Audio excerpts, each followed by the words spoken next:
नमस्कार मंडळी. आजच्या या नवीन विश्लेषणात आपण एका एकदम भन्नाट विषयावर बोलणार आहोत.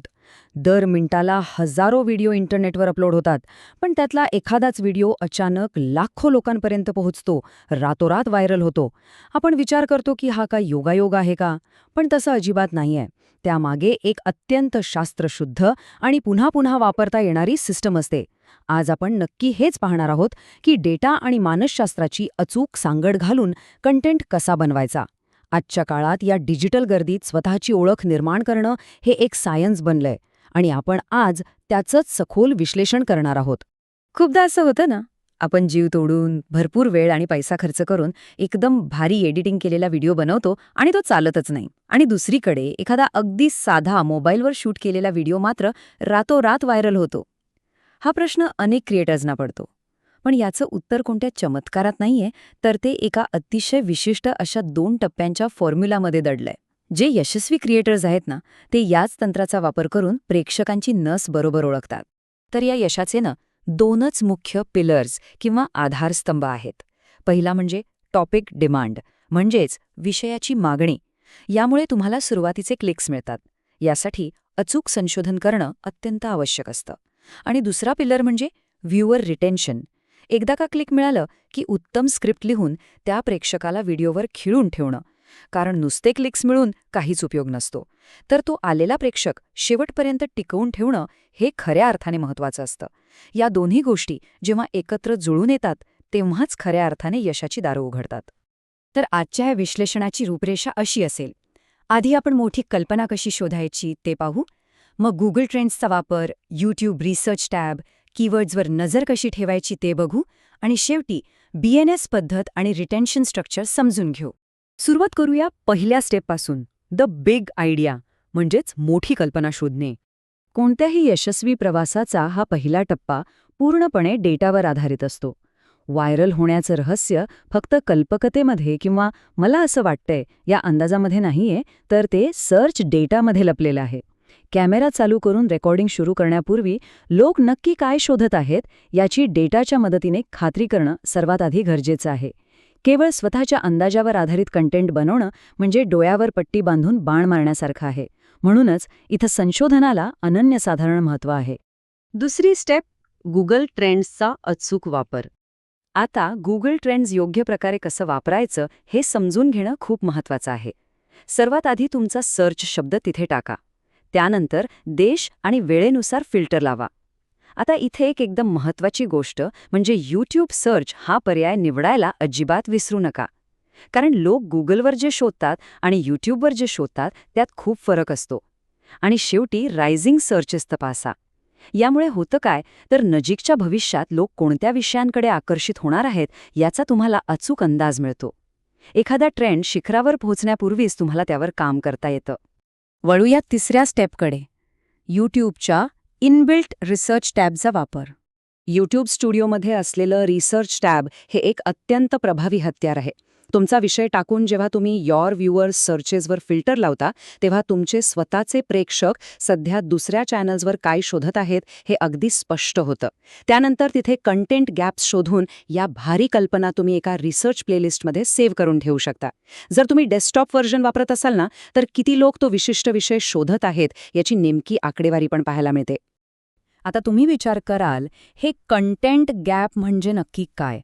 अगदी सोप्या भाषेत सांगायचं तर, जेव्हा एखाद्या विषयावर प्रेक्षकांचे भरपूर सर्क असतात, पण त्यावर सध्या उपलब्ध असलेले व्हिडिओ एकदम जुने किंवा कमी दर्जाचे असतात, त्याला कंटेंट गॅप म्हणतात. कल्पना करा की एखादा माणूस 2024चं नवीन सॉफ्टवेअर ट्युटोरियल शोधतोय, पण त्याला सगळे 2018चे जुने अस्पष्ट व्हिडिओ मिळत आहेत. बस, हीच ती सुवर्णसंधी असते. नवीन विषय निवडण्यासाठी हा एकदम स्पष्ट हिरवा कंदील असतो. चौथी स्टेप, कीवर्ड्सवर करडी नजर ठेवणं. एकदा योग्य विषय मिळाला की यूट्यूबच्या ऑटो कम्प्लीट फीचरचं मानसशास्त्र समजून घेणं खूप महत्त्वाचं ठरतं. जेव्हा तुम्ही यूट्यूबवर काही टाईप करायला लागता तेव्हा यूट्यूब स्वतःहून काही वाक्य सुचवतो, आठवतंय? हीच ती नेमकी लाँग टेल वाक्य असतात जी प्रेक्षक मोठ्या संख्येने टाईप करून शोधत असतात. हा डेटा अत्यंत अचूक असतो आणि तो थेट लोकांच्या मनात काय चाललंय हे उलगडून दाखवतो. यात कसलाही अंदाज बांधायची गरज नसते. ही निव्वळ लोकांची मागणी असते. आता प्रतिस्पर्ध्यांचे म्हणजेच यशस्वी व्हिडिओचे टॅग्स कसे शोधायचे त्याची एक मस्त ट्रिक पाहूया. आधी एखादा टॉप रँकिंग व्हिडिओ शोधा आणि त्याची लिंक कॉपी करा. ती लिंक कोणत्याही टॅग जनरेटर वेबसाईटवर पेस्ट केलीत की त्या व्हिडिओला व्हायरल करणारे सगळे लपलेली टॅग्स तुमच्यासमोर येतात. हे प्रूव्हन टॅग्स तुमच्या नवीन व्हिडिओला जास्तीत जास्त लोकांपर्यंत पोहोचवण्यासाठी खूप मदत करतात, कारण ते अल्गोरिदममध्ये आधीच पास झालेले असतात. आता पाहूया 5वा आणि अतिशय खास भाग, दी बेन्झ मेथड. इथपर्यंत सर्च आणि ट्रॅफिक मिळवण्याचे मार्ग तर आपण पाहिले, पण तो आलेला प्रेक्षक व्हिडिओवर टिकवून कसा ठेवायचा ह्यासाठी ही बेन्झ मेथड वापरली जाते. बी म्हणजे बिग, ज्यात एखाद्या मोठ्या फायद्याचं वचन असतं. ई म्हणजे इझी, करायला आणि समजायला एकदम सोपं. एन म्हणजे न्यू, काहीतरी नवीन दृष्टिकोन किंवा स्टाईल. आणि एस म्हणजे सेफ, ज्यामध्ये प्रेक्षकासाठी कोणताही धोका नसेल. उदाहरणार्थ, घरी बसल्या 5 मिनिटात करता येणारा सुरक्षित आणि सोपा व्यायाम ही संकल्पना या 4ही स्तंभांवर उभी राहते आणि प्रेक्षकांना नक्कीच खिळून ठेवते.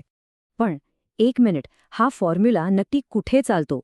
पर्सनल फायनान्स, फिटनेस किंवा होम इम्प्रूव्हमेंट सारख्या विषयांमध्ये, जिथे लोकांना काहीतरी सोपं आणि फायदेशीर हवं असतं, तिथे हा BENS फॉर्म्युला एकदम हिट ठरतो.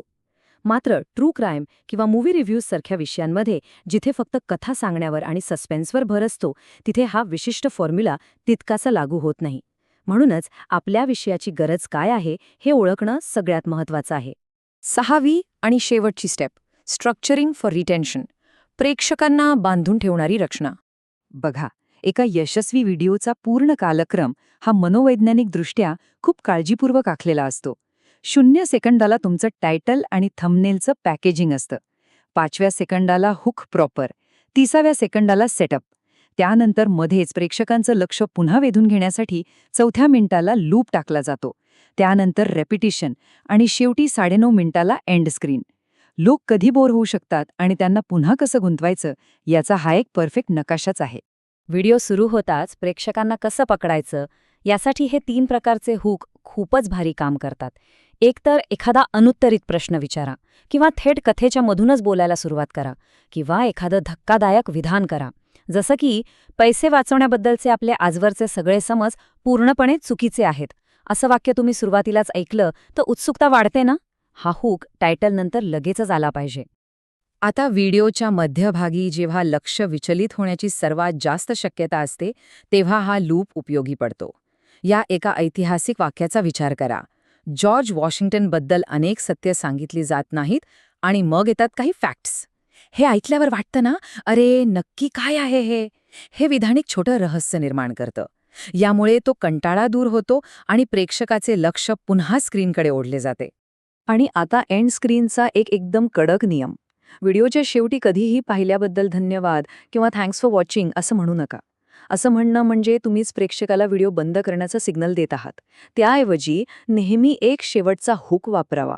तुमचं अंतिम उद्दिष्ट हेच असलं पाहिजे की प्रेक्षकाने तुमच्या चॅनलवरचा पुढचा व्हिडिओ पाहिला पाहिजे आणि त्यासाठी त्यांना बरोबर दिशा दाखवणं गरजेचं आहे. तर मंडळी, आज आपण या सर्व महत्त्वाच्या आणि डेटावर आधारित रणनीती पाहिल्या. आता जाता जाता एका प्रश्नाचा नक्की विचार करा. तुम्ही नुकताच अपलोड केलेला व्हिडिओ या बेन्झ फॉर्म्युल्याच्या टेस्टमध्ये पास होतोय का? या तंत्रांचा वापर करून जर तुम्ही तुमच्या कंटेंटचं विश्लेषण केलं तर व्हिडिओ बनवणं हा केवळ एक अंदाज न राहता ती एक खात्रीशीर प्रोसेस बनेल. मला खात्री आहे की आजच्या या विश्लेषणातून तुम्हाला नक्कीच एक नवीन आणि स्पष्ट दिशा मिळाली असेल. चला तर मग लवकरच भेटूया.